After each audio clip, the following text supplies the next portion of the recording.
mukuti akuchita mundichita kaimi handisi kuchita chinje unongona message yazokaitira mukati wawo kuti ndiri kuchita zvirobatana papi nokuchita kanenda inini ndaona message yakanzi muri kuitira mukati chii chiri kumbonyatsoitika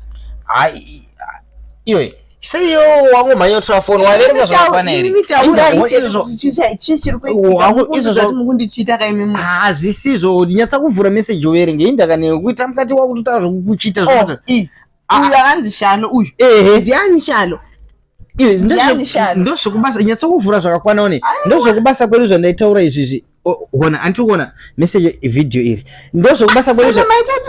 makashatira futi kutoilet nyatsa kuverenga zvakakwana usaita hasha ona zvikuta ona video iri downloada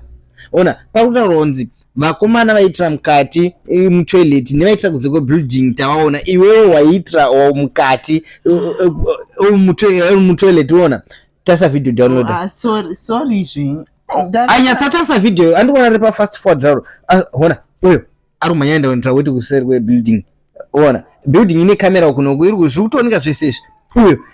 ona inini ndini ari kufamba uyo ndapinda mutoilet ndakaitira mutoilet ndabuda umwe uyo ona lunch time taito ndozvitaurwa kubasa kuti vanhu vakaitira weti kunze kwebuilding vamwe vaitira weti